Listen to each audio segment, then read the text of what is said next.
मेरा नाम राम मगन तिवारी है और मैं एमपी का रहने वाला हूँ।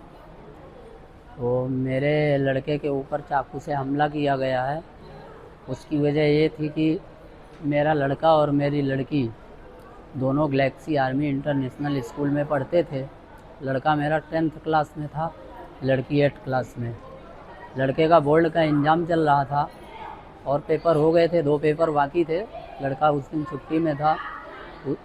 लड़की का एनुअल फंक्शन था, तो लड़की का एनुअल फंक्शन देखने लड़का स्कूल गया था गैलेक्सी में, अपनी बहन के एनुअल फंक्शन में गया था। वहाँ शिवा नाम का एक लड़का था और भी लड़के थे। तो शिवा नाम के लड़के के साथ कोई दूसरे लड़के की मगजमारी हुई। हमारा लड़का बीच में उनको मना किया, लड़ाई झगड़ा मत करो। उसने गाली दिया और उसके बाद उसको सर लोग बुलाए, उसको क्या बोले क्या नहीं बोले वो आगे हमको नहीं मालूम है। फिर उस शिवा नाम का लड़का जब ऑफिस से निकला तो मेरे लड़के को बोला, तू बाहर निकल, तेरे को देखता हूँ। और थोड़ी देर बाद जब मेरा लड़का बाहर निकला गेट के, तो गेट के बाजू से पकड़ लिए और थोड़ा और बाजू में ले गए और मेरे लड़के के ऊपर हमला कर दिए 5 लड़के मिल के। सिवा 4 लड़कों को और बुलाया था। तो उसमें एक लड़का चाकू लेके आया था, रोहित नाम का। पहले हाथ से हाथापाई हुई तो मेरा लड़का भी उनके साथ बराबर हाथापाई किया। फिर वो रोहित नाम का लड़का मेरे लड़के को पीछे से चाकू मारना चालू कर दिया। उसके बाद मेरे लड़के को चाकू मारा, उसके बाद वो भग गए। कुछ और पहचान के लड़के मेरे लड़के को देखे, उठा के ले आए, उसके और आदमियों को बताए। तो फिर मेरे बच्चे का एक दोस्त था, उसने एम्बुलेंस बुलाया, मेरे को फ़ोन किया, सिविल लाया और मैं भी सिविल पहुंचा। उसके बाद पुलिस स्टेशन से रिपोर्ट मिली कि 4 आरोपी पकड़े गए हैं और 3 आरोपी पकड़े गए हैं, 1 आरोपी बाकी है। कार्रवाई ये होनी चाहिए, ये छोटे छोटे बच्चे थोड़ी थोड़ी बात में चाकू लेके आ जाते हैं गेट पे। आज हमारे लड़के पे हमला किए हैं, कल दूसरे लड़के पे किएंगे, परसों तीसरे लड़के के ऊपर हमला किएंगे।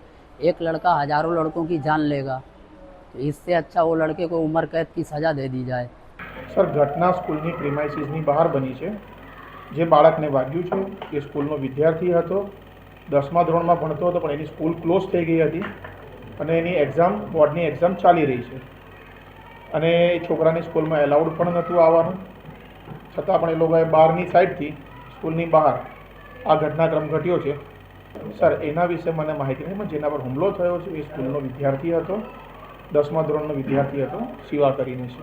સર, અમારી શાળામાં આવવા માટે મારી શાળામાં જ ભણતો હતો અને એના સિસ્ટર પણ અમારી સ્કૂલમાં જ ભણે છે અને એ બાળક એના પેરેન્ટ્સ સાથે કદાચ આવ્યો હોઈ શકે. સર, એ તો ઇન્ક્વાયરી પોલીસવાળા કરી રહ્યા છે.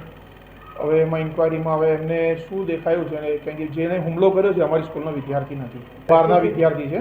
તો સીસીટીવીમાં જ એ લોકો ધમાલ મસ્તી મારામારી કરી રહ્યા છે, એ માહિતી દેખાઈ રહી છે. અંદર હુમલો કરી રહ્યા છે. બાર પેટની બહાર બી નથી, સ્કૂલથી જરાક આગળ છે. ગેટની બહાર અંદર નથી આવ્યો સર. જેને હુમલો થયો છે એ બી ગેટની અંદર નહોતો, એ બહાર જ હતો. સર, હવે નિવેદન તો હવે કઈ રીતે લખાવે છે આપણને બી આઈડિયા નથી. અંદર તો એલાઉડ જ નથી ને, છોકરાઓ અંદર આવ્યા જ નથી. એ નાચવામાં પાર્ટિસિપેટ તો હતો જ નહીં, તો નાચવાનો તો કોઈ સવાલ આવતો જ નથી એનો, કારણ કે જે પ્રોગ્રામ હતો એ તો છોકરાઓનો હતો. એન્યુઅલ ફંક્શન જે દરેક સ્કૂલમાં થતા હોય છે અને અમારી પ્રિમાઇસીસમાં અમે એન્યુઅલ ફંક્શન કરી રહ્યા હતા અને વિથ પેરેન્ટ્સ હતા, બધા બાળકો જ હતા. ને જેમનો પ્રોગ્રામ પતતો હોય છે એમના બાળકો અને એમને પેરેન્ટ્સ સાથે બહાર જવાની અનુમતિ હોય છે અને એની અમારી સિક્યુરિટી પણ પૂરી હતી અમારી પાસે. 1 to 7 સર, નાના બાળકોનો જ હતો. સર, આ વસ્તુ તો થવી જ ના જોઈએ. સૌથી પહેલી વાત તો એ છે, આ વસ્તુ બહુ જ ખરાબ કહેવાય છે સમાજ માટે પણ ને આપણા માટે પણ.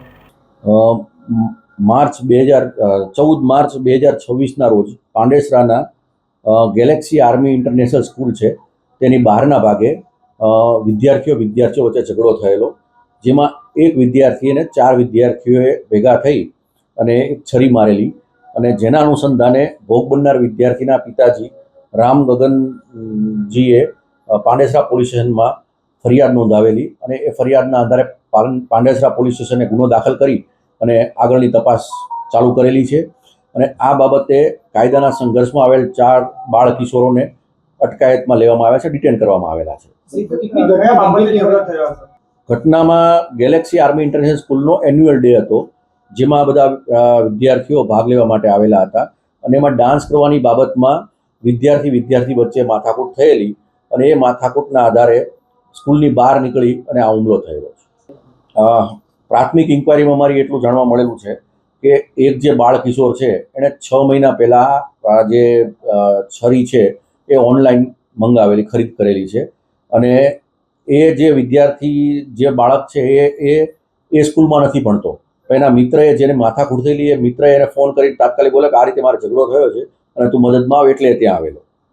બાળ કિશોરોને અમે પૂછપરછ કરી અને નામદાર કોર્ટમાં રજૂ કરીશું, જુવેનાઇલ જસ્ટિસ બોર્ડ સમક્ષ.